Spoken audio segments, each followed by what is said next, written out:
Hello people, this is the Moto Blog Challenge number 15. There's something I have to get out of my chest straight away. Yesterday, on my commute back home, I almost died. It wasn't my fault, but to be honest, I was just happy of not fucking dying, man. I'll put in the description a link to the video.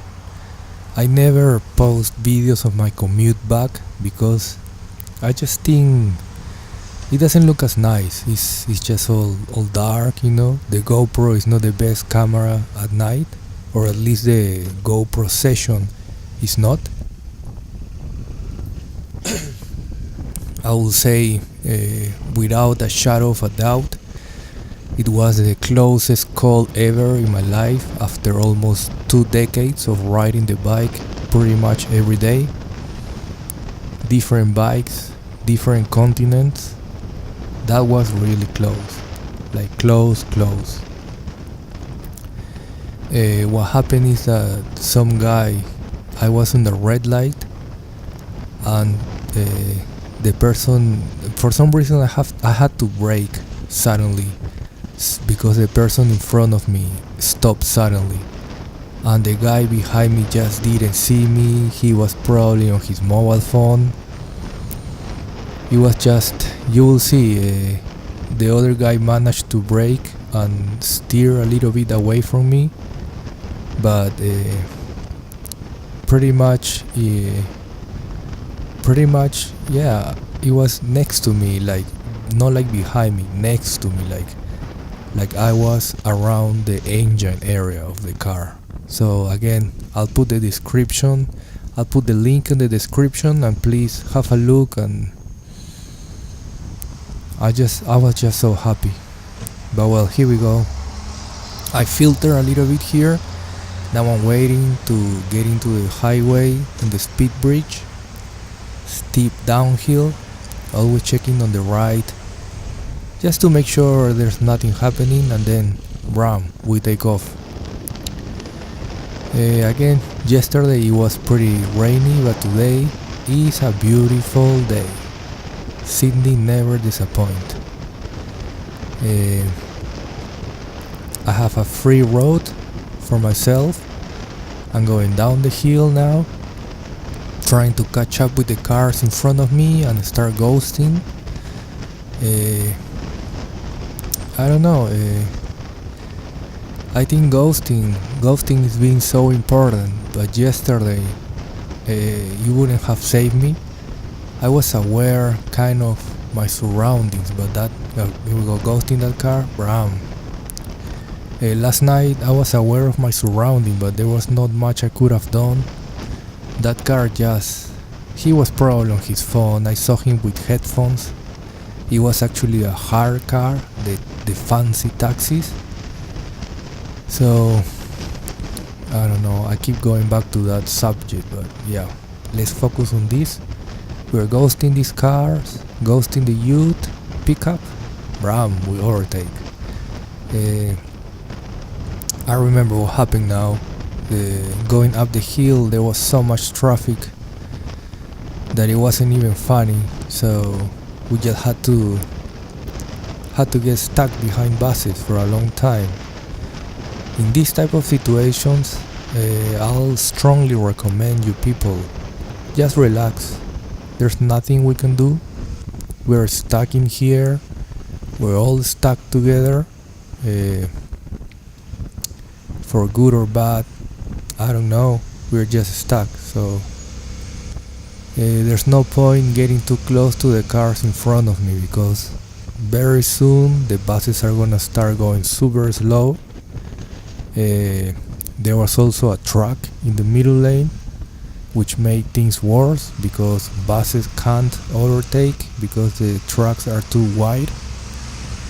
Yeah, look at that person reversing to the driveway there. What a shitty place to live.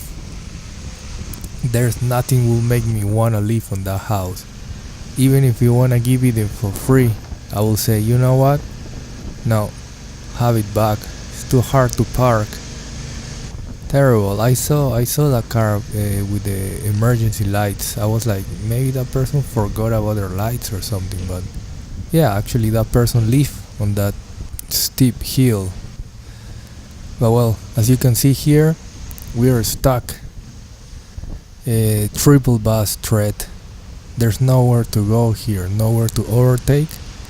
As you can see, I'm leaving some gap to the bus in front of me, so I don't know, I always have this idea that sometimes cars are gonna start rolling back, especially big trucks or big buses. I know nowadays these buses are automatic, but anyway, I've seen buses breaking down here because sometimes I guess they are too heavy, too loaded with people, and this is such a steep hill, and I've seen a couple in my 6 years commuting to the same place. I've seen a couple of buses starting smoking, I would guess that the radiator blew or something because it was steam, no smoke. So just imagine the amount of pressure that you have to put in that engine to start from a complete stop full of human beings, But well, we're moving now, so it's not that bad. It's not ideal, but I should have taken the shortcut. I will show you one day the shortcut that motorcycles are allowed to take. Yesterday I couldn't finish this voiceover. I don't know if you guys are gonna notice the sudden jump, but yeah, I'm finishing this voiceover one day later. Funny that I couldn't record my commute this morning because last night in my commute back home I actually left the camera on, so this morning there wasn't any space in the memory. But well, sometimes things happen. And to be honest, I'm still feeling a little bit shocked.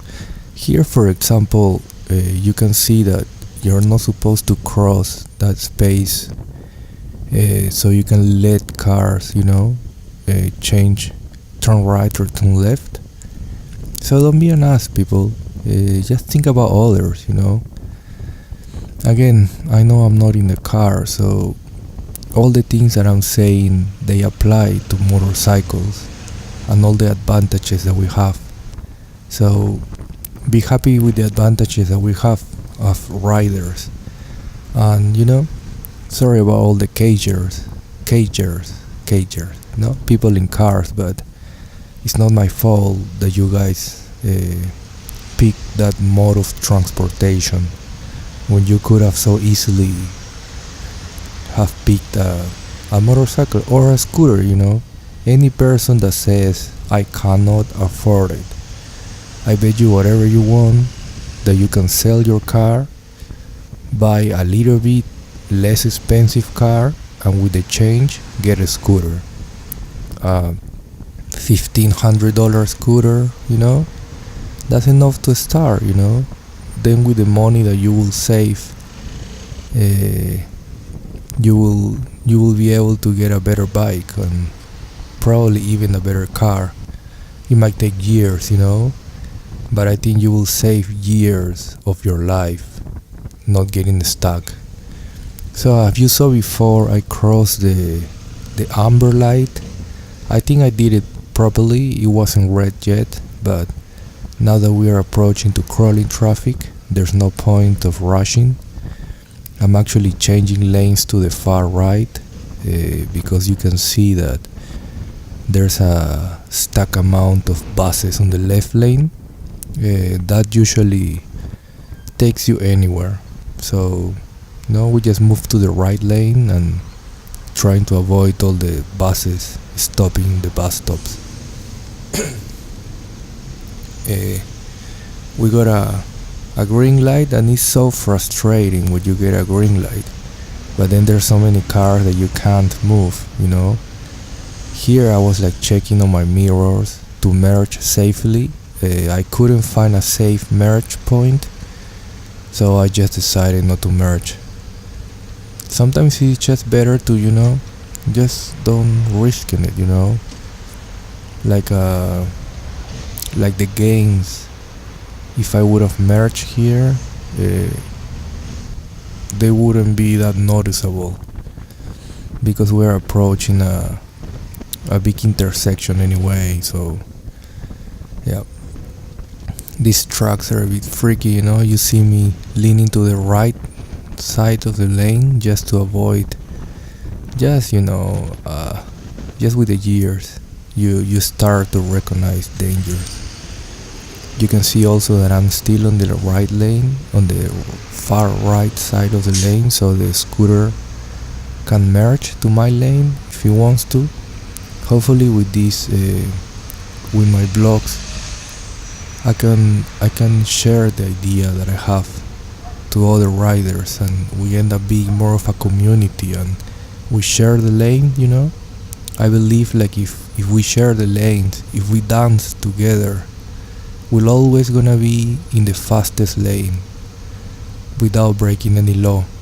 You kind of make some room for your bike friend, and also you create less traffic. Like I said this before, in the space where two cars are stuck in a traffic light, you can have 7 motorcycles easy without squeezing too much, without getting in other people's toes.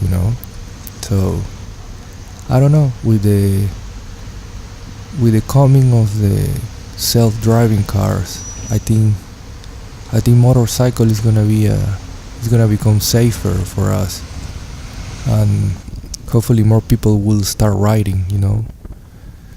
I wouldn't trust a self-driving motorcycle because of the way you have to lean into the corners. So hopefully I'll be able to keep riding till I'm too old to do it. I always tell this to my wife. I'm going to retire in a scooter, just to go shopping around the corner, hopefully till the end of my life. It will suck to get into a crash when I'm old, when I can't recover that quick anymore, or not even that quick, because I've been injured and I'm still a bit injured. I blew my MCL, so I'm still doing recovery and physio.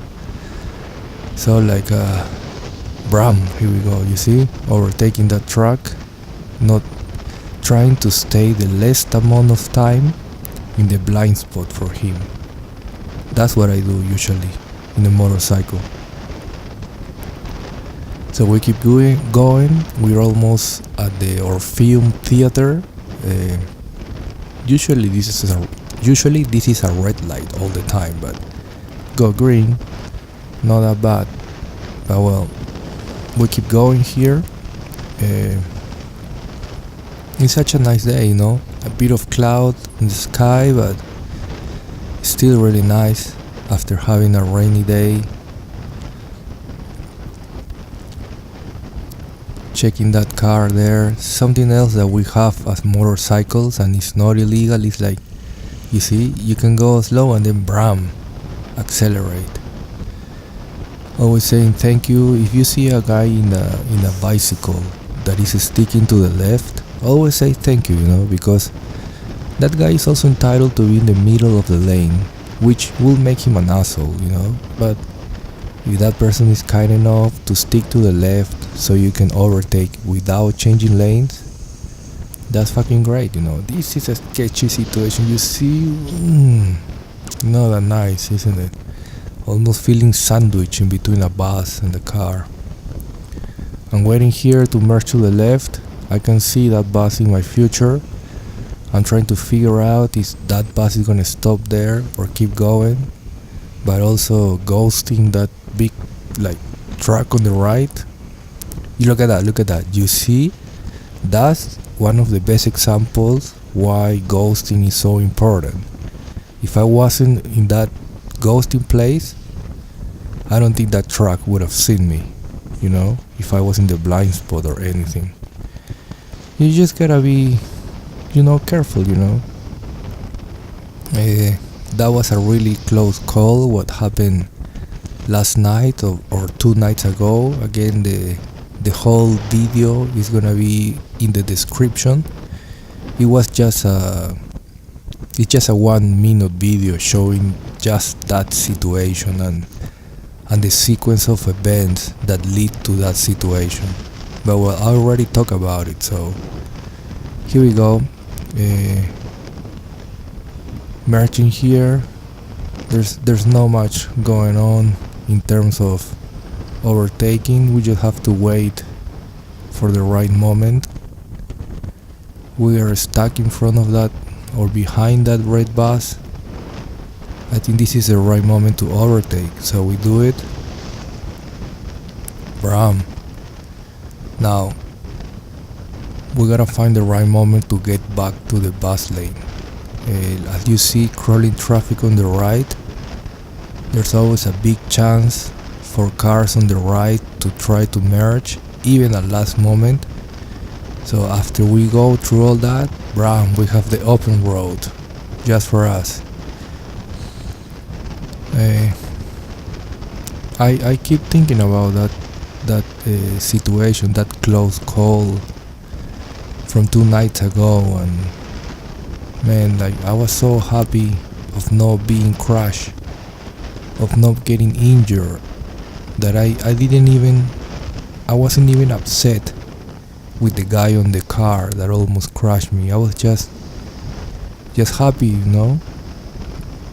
It would have sucked so much to being crushed there. It would have been terrible. So here we go. Look at that, my baby, like if it's my bridge. But look at that, the bridge is awesome. I love the harbor bridge.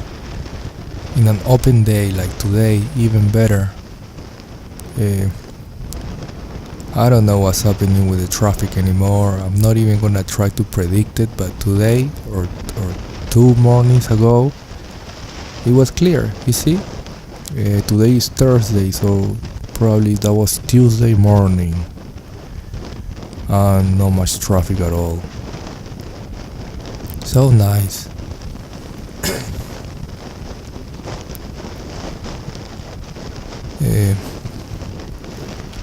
We're almost in Cahill, Team Cahill number 1. You gotta be checking the cars on the left, even before getting to the point where they can merge, like that white car. See, I decided to overtake before he was physically able to merge to the right, just to be safe, even though he's not supposed to be on the bus lane. Here we go, we ghost that car. Bram, next one. Bram, next one. Bram. Here we go, Team Cahill number 1. Ghosting the car. We put the left blinker. And let's see how this one go. I don't remember, and it's just an average one. Yeah, well, sometimes you can't, sometimes you can. I think this time was just okay. You see that car in front of me? There was a chance of that car trying to merge, so there was no point for me getting too close to the other car in front if there's a possibility of the car on the left merging, so I decided not to do it. So we're approaching to Team Cahill number 2. With all these cars in front of me, this is not gonna be a very exciting one, but here we go. Just being safe. Now we're about to see if we have to be careful on cars merging from the right, ghosting that Toyota. I don't know what that car is gonna do, but there's no point to overtake that car because I'm already almost at speed limit and there's a car in front of me, so there's really no point. So we get ready to merge to the left and get chicane. Hopefully it was a good chicane, I'm not sure, I don't remember, to be honest. There's a taxi there, so I can't really go brown. Well, I did. Well, there was a gap there to take, and I took it. We're approaching chicane. Look all this traffic in the tunnel, man. Just imagine being stuck in that traffic every day. Get a bike, people. Let's be a little bit happy. 8% happier in the motorcycle. That's chicane, car in front of me, chicane, and the other chicane. Super lame. Nothing exciting to see here. We're almost at the end of the video, people.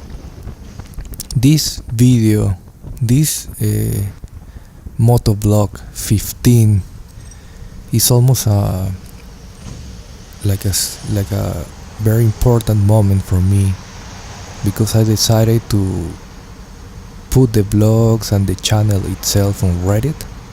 Let's see how it's received by the subreddit motorcycle community.